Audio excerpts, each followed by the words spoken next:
Hello friends, कशा आहात? मजेत ना? चला तर मग आज आपण बटाट्याची कापं ह्याची रेसिपी पाहायची आहे. ही मी माझ्या आईकडून शिकलेली आहे, तेव्हा मी तुमच्याशी शेअर करत आहे. हे बघा, असे बटाटे घ्यायचे आपण.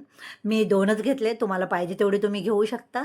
असे 2 बटाटे घ्यायचे आणि मस्तपैकी ते पाण्याने स्वच्छ धुवून घ्यायचे आणि आपल्याकडे जी त्याची सालं काढायची जी मशीन असते, त्याचा यूज करायचा. त्या मशीननं आपण बटाट्याची सालं मस्तपैकी काढून क्लीन बटाटे करायचे. क्लीन झाल्यानंतर हे बटाटे आपण की नाही पुन्हा धुवायचं. धुवून घेतल्यानंतर ह्या बटाटे चांगले मस्त धुवून घेतल्यानंतर ह्याचं काय करायचं, आपण स्लायसेस काढायचा. जे तुमच्याकडं मशीन असेल ते. माझ्याकडं स्लायसेस काढायची ही मशीन आहे. त्याच्यावरती हे सहज तुम्ही काढू शकता. तसं मी ही 1 मिनिट लागत नाही ह्याला. लगेच मी स्लायसेस काढून घेतले आणि हे बघा, हे सुद्धा मी परत पाण्याने धुवून घेतले. तुम्ही पण धुवून घेऊ शकता, नाही धुतला तरी चालतं, कारण आपण 2 वेळा बटाटे धुतलेलेच आहेत.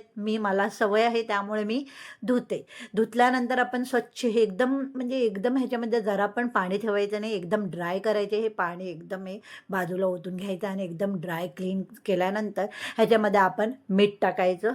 त्याच्यानंतर काय करायचं, आपल्याला तिखट, मिरची पावडर काही असेल ते तुम्ही तुमच्या चवीनुसार, टेस्टीनुसार तुम्हाला जसं तिखट पाहिजे तसं टाकू शकता.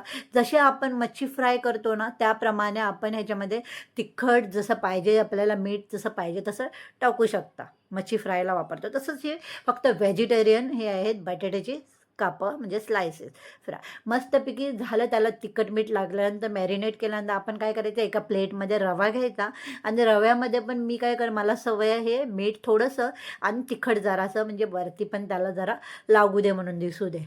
मग हे मिक्स केल्यानंतर छानपैकी त्याच्यामध्ये आपण बुडवून काढायचं. हे बटाट्याची कापं मस्तपैकी दोन्ही साईडला त्यांना रवा लावून घ्यायचा आणि रवा लावून झाल्यानंतर इकडं तोपर्यंत आपण गॅसवरती तवा वगैरे गरम करायला ठेवलेलंच आहे.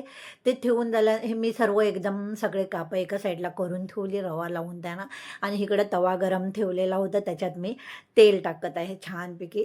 आणि तेल तापल्यानंतर गरमागरम मस्तपैकी तेल गरम झाल्यानंतर आपण ह्याच्यामध्ये बटाट्याचे स्लायसेस ठेवायचे, मच्छी फ्राय करतो त्याप्रमाणे, आणि मस्तपैकी कुरकुरीत जसे जसे तुम्हाला जास्त फ्राय केलेले तेलात जास्त पाहिजे असेल तेल तुमच्या चवीनुसार टाकू शकता.